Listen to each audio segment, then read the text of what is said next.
Testing. Oh, there I am. Well, wow. That was amazing.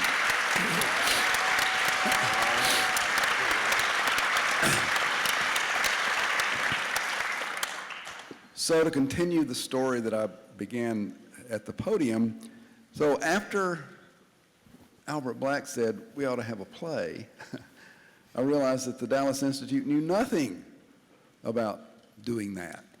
And so I thought, I know who to call. And so I called Will Power, who is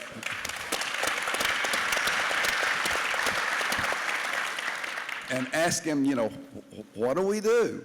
And he put together the entire team, including Derrick Sanders from Chicago, who directed the play. And this is your first work in Dallas, right? Yeah. Derrick? So yeah. Hope you'll come back. I'm glad to be here. And Will said, I know just the young man who could write this. I'd never heard of Jonathan Norton, but he did it, and he did a wonderful job.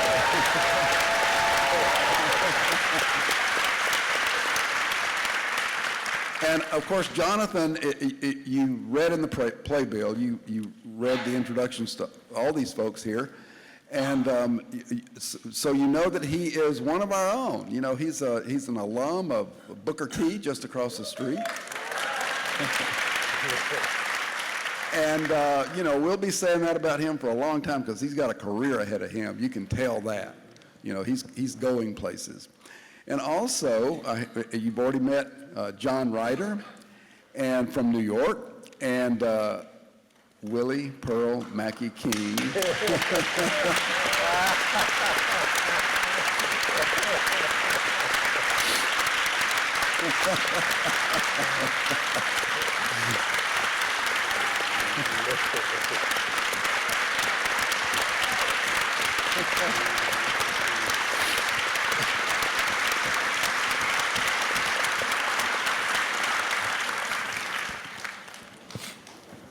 To get our conversation started, I would like to ask Willie, and we'll go on first names here. Is that all right with you all? I'd like to ask Willie what it was like, you know, seeing yourself on stage. I'm overwhelmed. I just wanted to make sure she was cute.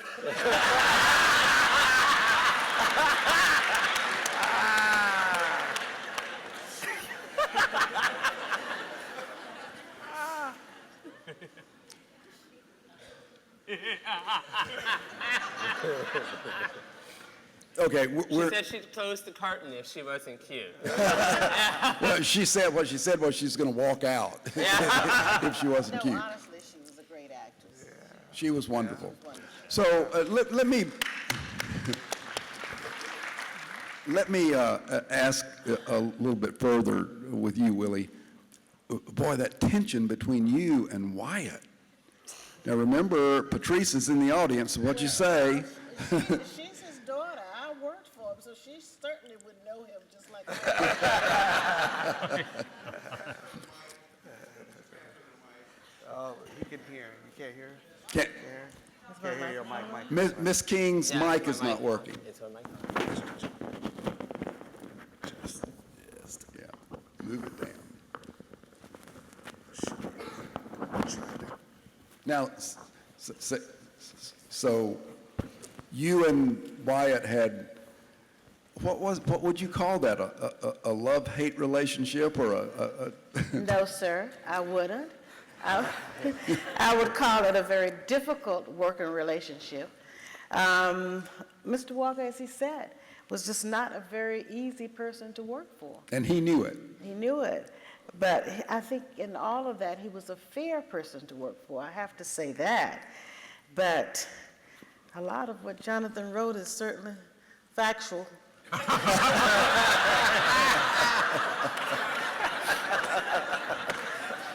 But he was, John Rieder, you read the script before coming here. What did you think about the staging of it? What was your reaction? Well, you know, to see a play on the printed page is one thing, but to see it come to life, and I just found it overwhelming as well.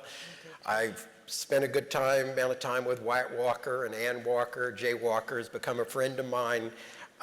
So I have some personal insight into all this, but I just thought they did a beautiful portrayal, absolutely. But even more important, there are really two things that struck me right off, which is, I want to go to Jonathan and give him some props here, which is the sweat and the chicken scratch. Let's think about that, right? A sweating king, and therefore a human king. And in this country and in the movement, there's a tendency to create St. Martin. And St. Martin cuts against the very principles of the movement, because it suggests if he was an extraordinary man, those of us who are not extraordinary are absolved of the responsibility. We couldn't possibly do that. And if you listen in the mass meetings, what King told black people is, ordinary people have spectacular powers. You are someone on God's keyboard, whether a black bass or a treble white. You are somebody. So that's one thing, that you capture the humanity. And the second thing, that it reminds us that what did the civil rights movement do?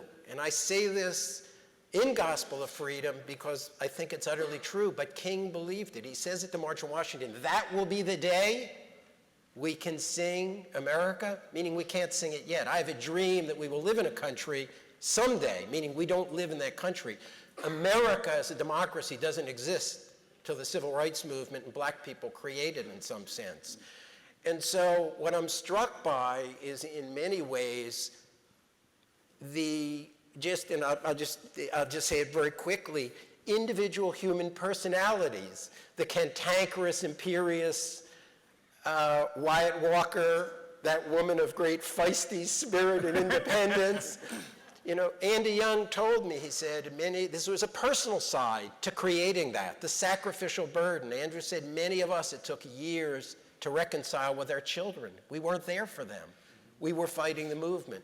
So the human part, and before Birmingham, King looked around and he said, some of us will not come back alive. When Andrew Young said he was teaching us to accept the possibility of our death, King plunged into fear. He was a human person, and I think Jonathan, again, captures that reality in a powerful way. And one of the amazing things about this is that, thank you, John. One of the amazing things about this is that King is not a character in the play, right? Now, we did 2 public readings. Jonathan and Will were there for both of them, and Derrick, you were there for the second one, and that became a question from the audience because you sincerely sought feedback and input from the audience, right? And one of the questions was, in a play about Letter from Birmingham Jail, why isn't King a character? And you had put a lot of thought and studied seriousness into that. Could you talk a little bit about that? You know, your decision not to have King on the stage, and not hear what Will has to say too. Is my mic on? Yes. It's on. Okay. Good. For me, it was a number of reasons, but the first reason has always been that for me personally, Dr. King is such an amazingly iconic and powerful figure that regardless of how wonderful a particular actor's performance might be, it's still really incredibly difficult for me to have that that moment where I can allow myself to disappear or go into that person's performance. It's like King is one of those people that unlike, he's probably the only historical figure that I can really think of that we see his face as often as we do. We hear his voice as often as we do. We see and hear images of him speaking. So, I mean, of course, every King holiday, during the month of February, during the month of April, during his assassination, of all historical figures within at least the 20th century, what have you. I think in 21st century, I believe he is the most iconic. And so it was just hard for me to have that ability to allow myself to try to portray him on stage in any way. It was just difficult. But I think that in rehearsal, Derrick brought up this really interesting point, and it was kind of an aha moment for me, because he said, we were like doing some staging stuff, and he pointed to the desk, and he pointed to scraps, and he said, that's King. King is actually, in fact, on stage. And I feel like throughout the play, the objective, or my objective, was that even though King is not physically present in the play, his spirit is in the play, like throughout the play, from the moment the lights come up to the moment the lights go down. King is on the stage. You feel it, hopefully, that strong. Yeah. And push a little further on that. Will, I remember your saying during that first public reading, somebody said, well, people don't know the letter from Birmingham Jail, and this is not going to, this doesn't tell them about the Birmingham Jail. And your argument or your response to that was, but this will entice them to go to it. Well, yeah, I mean, it's because it's theater, so the point is to get the letter from the Birmingham Jail, this amazing letter in there, but if it was the whole letter, we wouldn't get the drama that was behind bringing that letter to the public, and that's the drama. So it'd be hard to have both. So that's what we hope. We hope that you get to see kind of what Jonathan said. He developed these people like the real people, not just the iconic figures who are real people, but the folks, Willie Pearl Mackey and Wyatt, these people who also made the movement just as much, if not more in some ways, as the leaders did. So you learn their stories as well, and then that'll entice you to then read, bless you, then entice you to go read the whole letter. So yeah, and I just love the way you did it. Like when he brought the idea, it's like, you bring the people what they expect, but in a totally unexpected way. So that's what he did, which was perfect. And Derrick, I remember your saying, you were with us for the second public reading in September, and I remember yours making the argument from the perspective of art, right? Art doesn't bang you over the head with something. That's not the way art really works. It's best. Well, I mean, yeah, nor does the artist. I mean, if it's done well. And I think, one of the things that Jonathan did that enticed me to come here is that he told the experience of so many people were a part of the civil rights movement. It wasn't just a one-man shot. It was a movement. It was many, many people involved. And to change the perspective a little bit and to say, okay, here are the other heroes in the movement. It makes us think about how vast the coordinated effort of many people were to make change in America and across the world. Mm-hmm. Just for a second, you just say, let's just take this angle right here. And what it brings to you is saying, I could be doing something every day also. I could be doing something more because, they had strategists, they had secretaries, they had janitors, they had people who were just picking up food, but all those people needed to be there in order for us to get where we are now. And it makes you ask the question, hopefully, what am I doing? And one of the things that, and that's one of the things that comes out so powerfully in the play. He was disgusted with the ones who stood and did nothing, right? It's not enough not to commit injustice. It's not enough just to say that you're against it. You have to do something. Now, thinking about along those lines, so every part of the play, every aspect of it is loaded with the drama of the time. And so, Willie, when Wyatt Walker says Bull Connor, that carries a whole world with it. Who was Bull Connor? Bull Connor was the chief of police in Birmingham, Alabama, who was really good at whipping heads. And you mean that literally? Literally, yeah. He could orchestrate some very vicious activities. And he said all he needed was one policeman and his dogs, and he could keep order in Birmingham. So when you think of Bull Connor, you think of viciousness. You think of the dogs biting innocent people, and especially children. So you only thought of evil. And you would be afraid, but a different kind, I guess. It's the kind wherein you don't know whether you're going to make it or not, or whether he's going to kill somebody, or whether you're going to have to watch somebody be killed, or somebody that you love very much is going to be killed. You just think of evil, the epitome of evil. And of course, it's those dogs and the fire hoses that really got the Kennedy administration involved finally in Birmingham, right? John? And I think this is really important to underscore that for King and his colleagues, and I think it's really important to remember there are lots of different organizations and lots of ordinary people, but for King and his colleagues in the Christian part of the movement, the Christian nonviolent part of the movement, they really understood. King decided he would go to jail in Birmingham on Good Friday. And Thursday night, you hear Ralph Abernathy in the church saying, "Tell Bull Connor to get the cell ready." Says, and then he goes right into that and does, "Were you there when you crucified my Lord?" And they saw themselves merging with the crucifixion and the resurrection. And what King says, once he strides out Friday morning, we want to be up there on the cross with our Savior. You know, you might get scarred up, but sometimes somebody has to die so others can live. They had a very strong sense of the guts, the courage involved in that sacrificial burden. And they knew Bull Connor, when the Freedom Riders were firebombed at 61 near Anniston, Alabama, and a second bus continued on into heading towards Birmingham, they called ahead.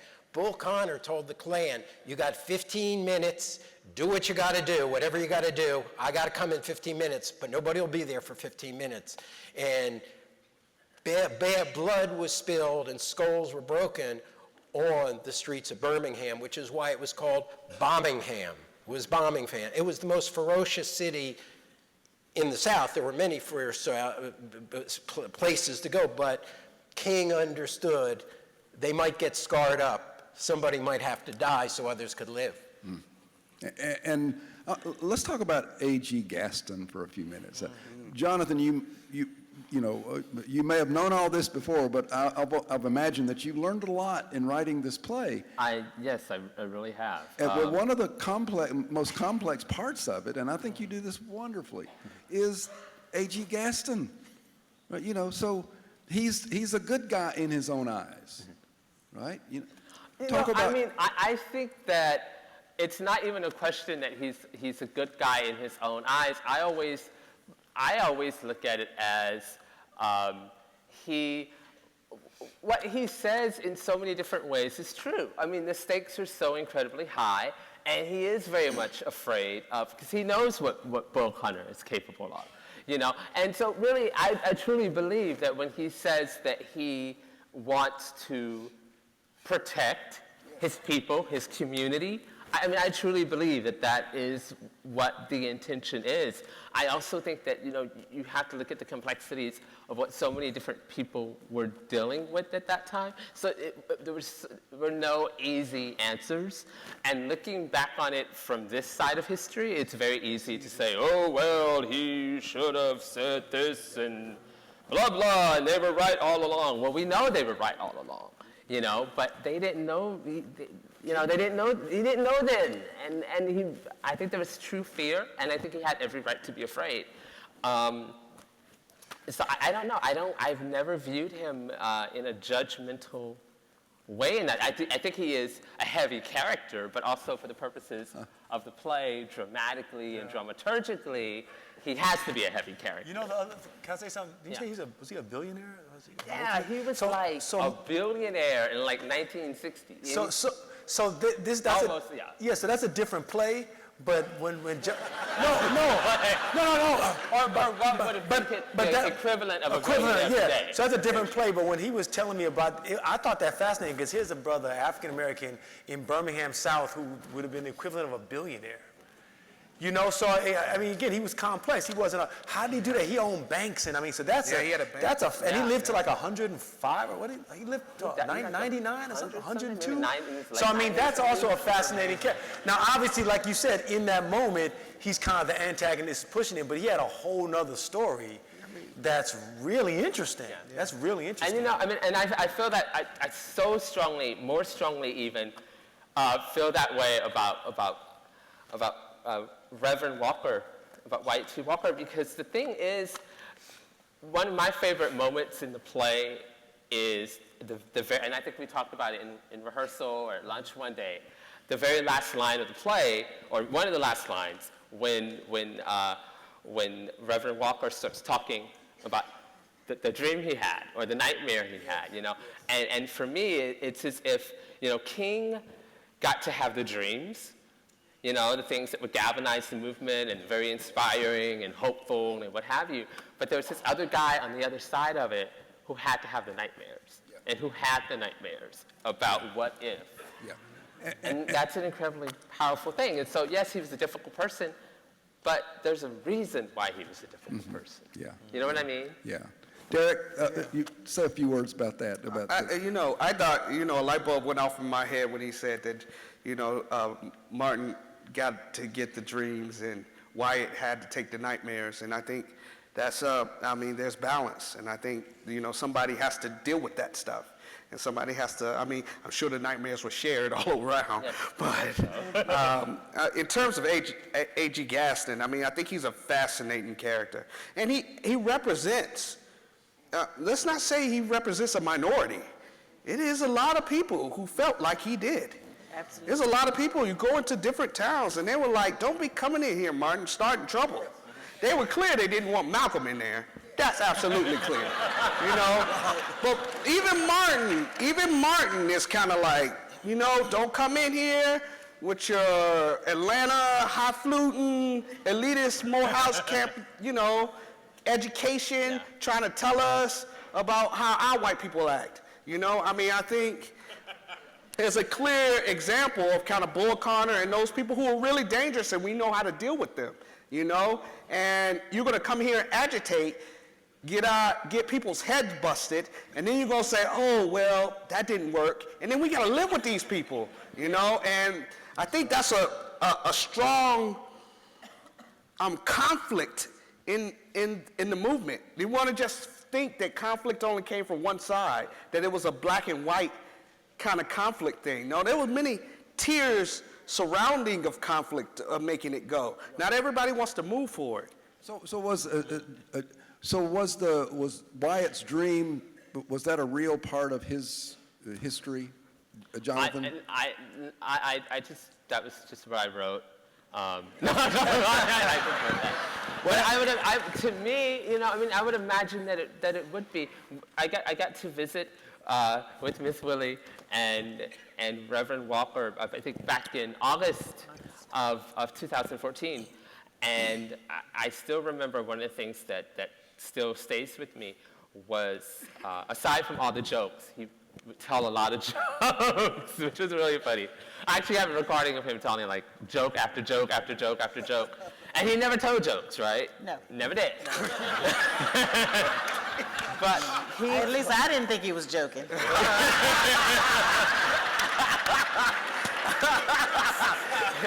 But he told us the story of when Dr. King was assassinated. Coretta Scott King called Reverend Walker to handle all the arrangements. And I believe at that time, in fact, yes, it was in fact at that time, Wyatt T. Walker was no longer, with the SCLC or what have you, working for King actually, but Coretta trusted him to that extent, and there was just that extent of a relationship. And when he told the story, all these years later, as he told the story, his eyes began to well up and just tears began to flow. I think also, if I could jump on that a little bit, he's trying to be humble. But I think one of the things that he did quite eloquently, I think, is that we looked at the play and it was like, we had to have fun. He found some passages in the speech that seemed like they could have been ripped out of yesterday's headlines. Yes. There are some passages in the speech, and we just couldn't go, hey, look at this. We want to say all of this passage. So we tried, what he did is I gave him the kind of challenge to, how do we distill that? How do we distill that King and all these other people, you know, see a future and see a now that's hasn't, I mean, it's changed a lot, but hasn't really adjusted socially that well, you know? And I think, you know, what Jonathan did is that he distilled kind of what the realities of the time was and kind of put it into a nightmare kind of prophecy thing, and of seeing the towns burning, which actually happened. He was wrong about King dying. King, yeah, at that point. But King does die, and the fire does burn, and sons do get killed in the streets, pushing it forward to today, you know? And people aren't reminded of what King did and what we can do. They forget his name, thinking of today. And that was Jonathan. He distilled that on his own, you know? I figured, yeah. That's one of the most memorable lines in the play, and nobody remembered Dr. King, and nobody remembered Martin, and that's the danger. John, comment on this. Well, I think it goes to a profound reality about King's sensibility in the late 60s, because as things go from 65 to 66 to 67, we know all along King he's telling people in 63, I won't live till 40. Mm-hmm. And Wyatt said to me, you know, we sometimes thought he was being dramatic.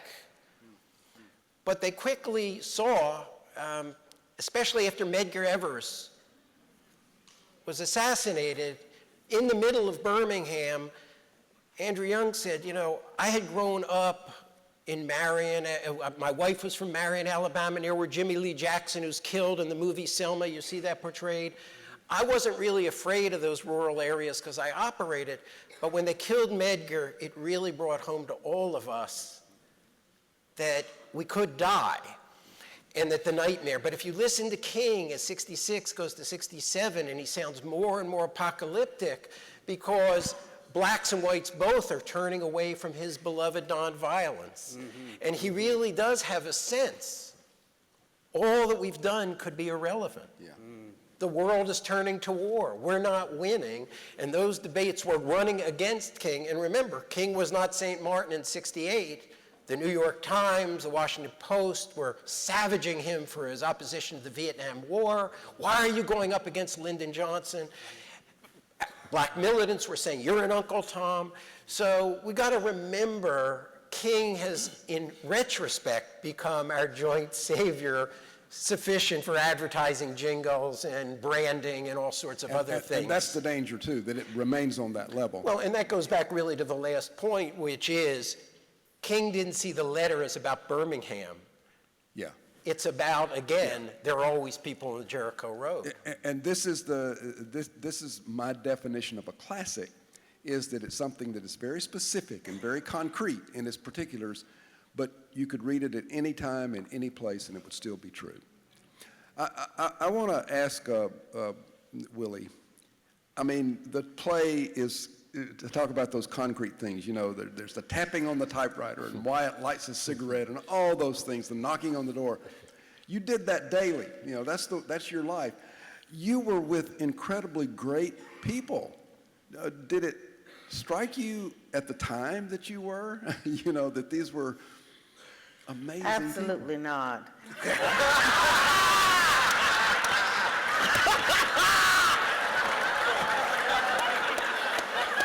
I had a job. I was glad to have a job. And I was trying my best to keep it by trying to please Dr. Walker. You know, so importance, I'm a country girl. I'm not used to being around a lot of important people, okay? So no, that was irrelevant to me. My big thing was I have a job to do, and I have work to do, and I'm going to do it and do it the best of my ability. Now, over the years, has that changed? Yes.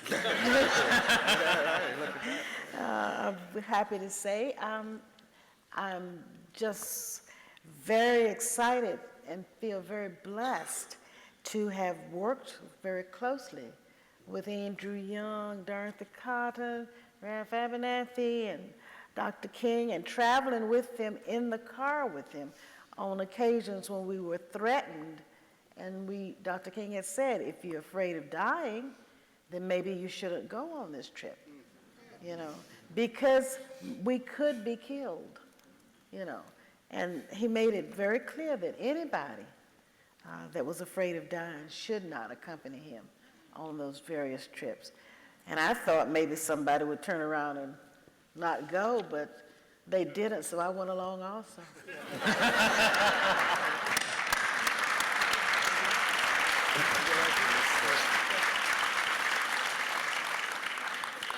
You know, I'm always surprised by the number of people from all walks of life, all ages and races, who say that they've never read the letter from Birmingham Jail.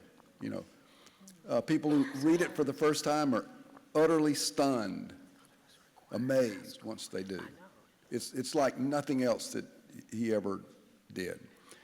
How do we get it to people's awareness?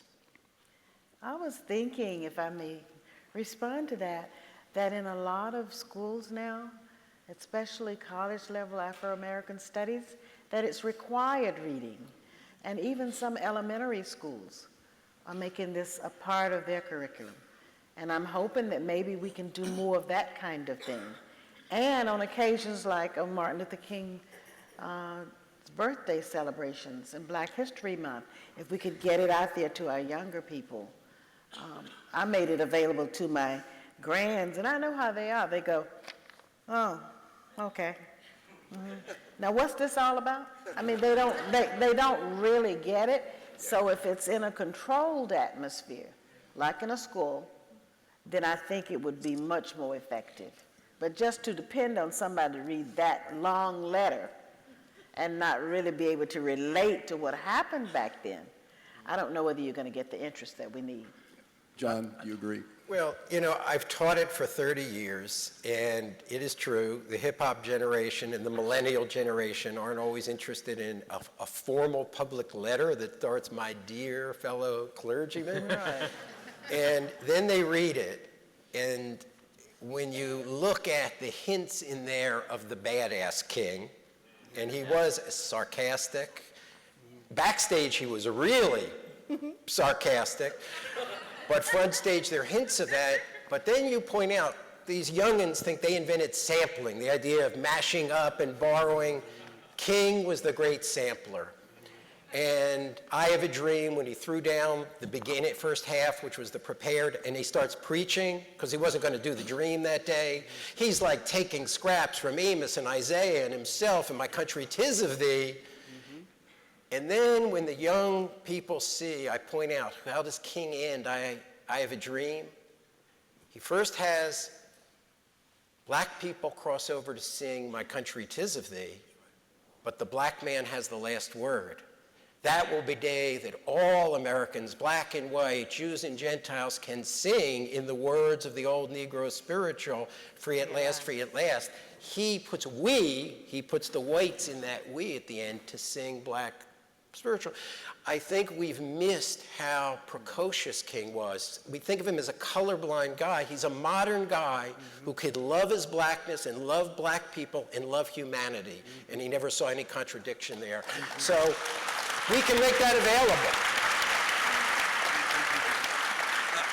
I want to ask,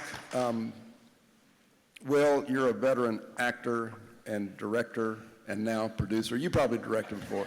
Yeah. And you still look incredibly young. And I want to hear what Derrick has to say about this too. How is King, or how has he been alive for you in your creative life? Can you tell that? What sort of influence he's had on you? I know much of your work does center on racial issues. Yeah. I think it's a real example of a man who was extraordinary and also an average man, you know, who made mistakes, who wasn't perfect, but also never stopped for their vision and their purpose. You know, even when it wasn't popular, like he just said.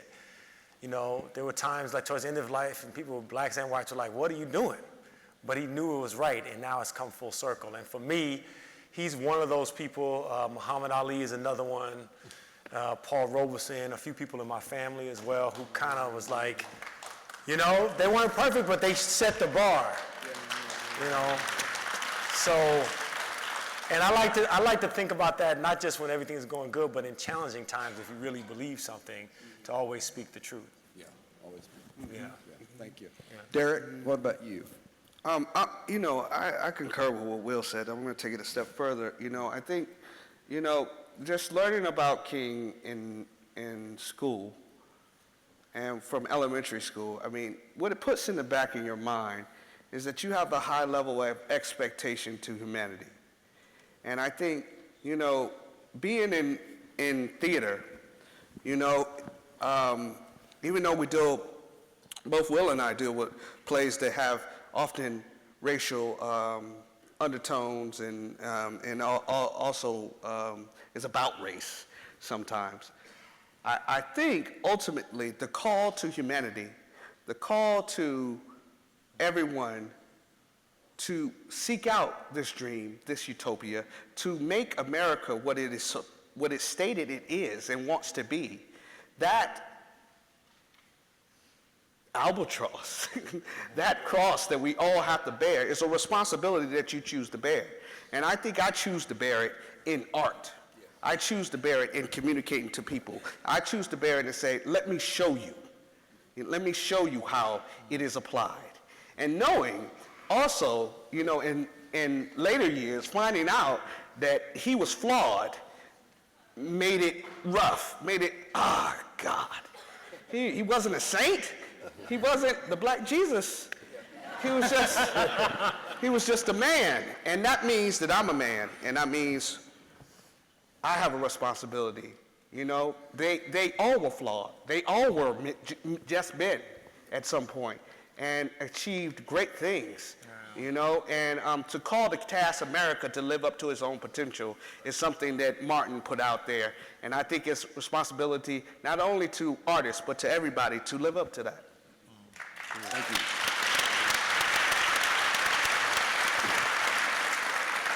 Jonathan, you had a wonderfully eloquent viewpoints column in the Dallas Morning News this morning.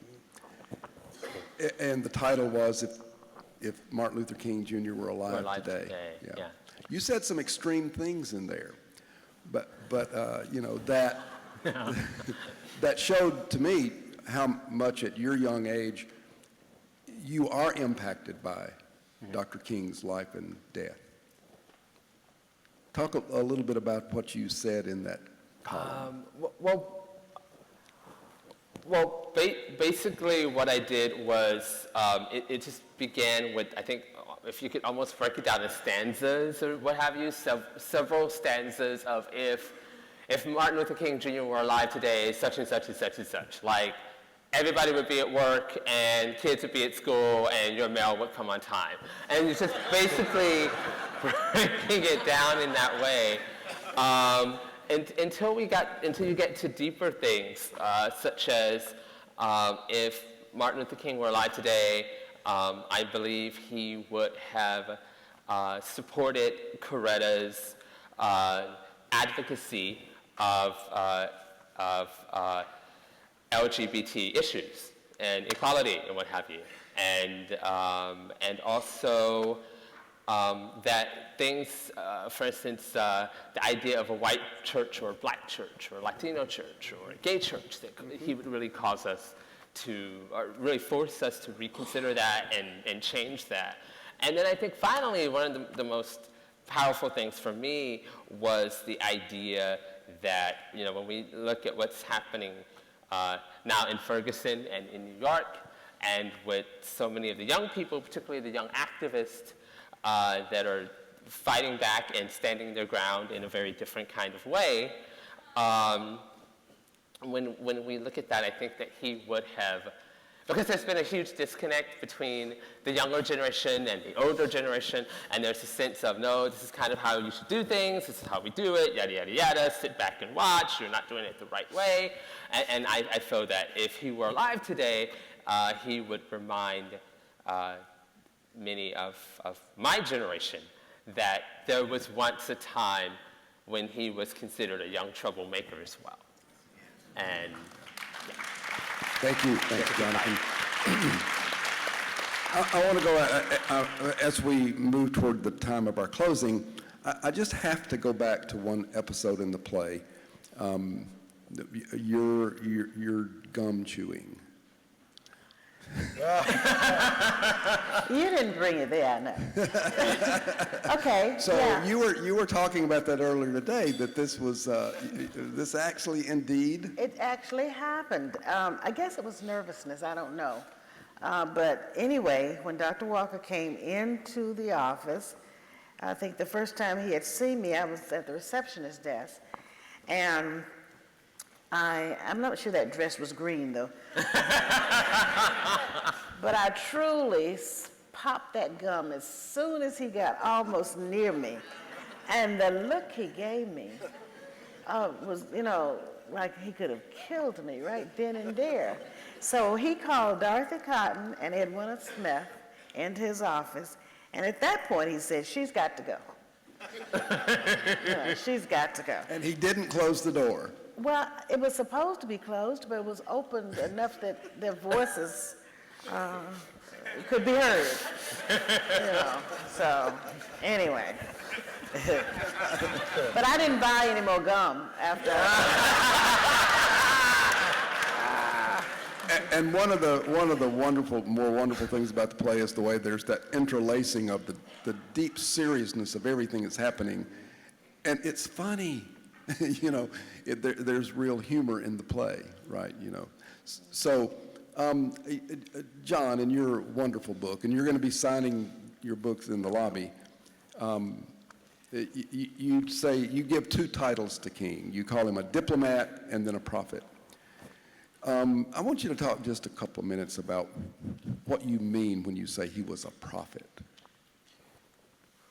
Well, again, to go back to the dreamer, what does a dreamer do? We think of creating this wondrous vision of brotherhood, and it reassures us. And then when we consecrate the dreamer, it's very easy to say, created the division between the oppression then and how far we've come now. And so the dream becomes a kind of rationalization of our own smugness, that we don't have anybody else to worry about. But what does the prophet do? Prophets were critics of the social relationships of their society. They criticized evil in their society. And when I read through the letter with many of King's colleagues, and I was with Reverend C.T. Vivian, one of the great men of Nashville nonviolence and a mentor of John Lewis, and he likes that part when he goes, when you. He says he's dropped the theology talk, and he's telling those preachers what it is. He's acting like a prophet, and what the prophet does is he criticizes. Now, King, because he's a Morehouse man and educated, his prophet is always a very polite kind of prophecy. When he's burning mad, but at the halfway mark, he says, stopping on a dime almost, he says, I must confess that I have two disappointments. And he's disappointed in people who can't understand what he says. What he's disappointed about is, I've come to the regrettable conclusion. Listen to the regrettable. It says, I'm not the kind of guy who wants to go where I'm going to go, but I'm going to go there anyway. That lamentably, members of the oppressor race can't understand members of the oppressed race. Well, who's he talking about? It's not so far from Malcolm X. He's saying white people. But he's couching it gently, but he's telling them as it is. And what I says is, because despite their erudition and gentility, he's very much in a late 60s tradition of telling the man Christian, polite style.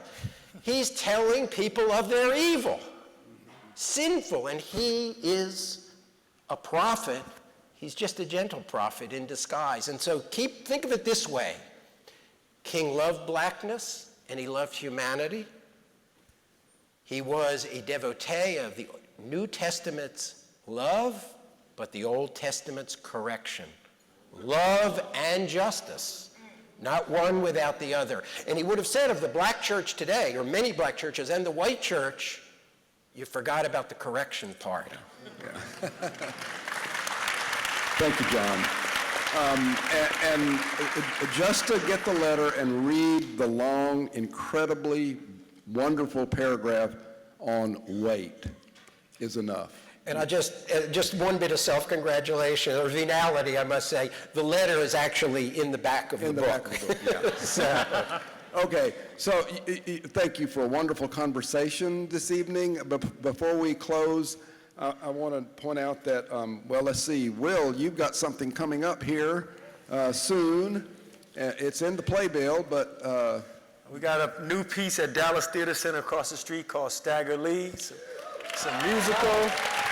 We've been working on it for a long time. We got the sets flying in, and it's big, and the horns, and people, you know. So it's exciting. It's a retelling of Frankie and Johnny Stagger Lee, these old folk tales, kind of looking at African Americans in the search for the elusive American dream. So Derrick, we're going to be there for that, Will. And Derrick, you're going to go home to Chicago, and you've got things going there. Yeah, yeah. I go back to Chicago to teach at the university, and right now I have a short film called A Perfect Day that's touring the nation right now that I wrote and directed. Wow, that's great. And Jonathan, you've got an opening coming up here too in February. February 19th through March the 8th at the South Dallas Cultural Center. I have I think there's some cast members in the audience. Mississippi Goddamn, which is a story, I just said it on stage, didn't I? I did, okay. And it's set in 1963 in Jackson, Mississippi. And it's about an African-American family that lives down the street from Medgar Evers. It starts on the eve of his assassination, and this particular family is part of a movement in the neighborhood, or a group of families in the neighborhood that's been trying to buy Medgar out and get him out of the neighborhood because they don't want him there anymore. And the youngest daughter in the family has become really active now in the movement, and so there's that conflict and that clash. And the really cool thing about it also is, of course, it's at the South Dallas Cultural Center, and Vicki Meek, who's here, Vicki's here, is producing it. And I mentioned Vicki's name because of the fact that Vicki is really great friends with Patrice, Wyatt T. Walker's daughter, and it was through Vicki that I was actually able to make contact with Patrice and then with Reverend Walker. So I thank her so much for that. So thanks on a lot of levels, Patrice. So good to have you with us tonight. Willie, it's so great to have you. You've just been a real pleasure to have.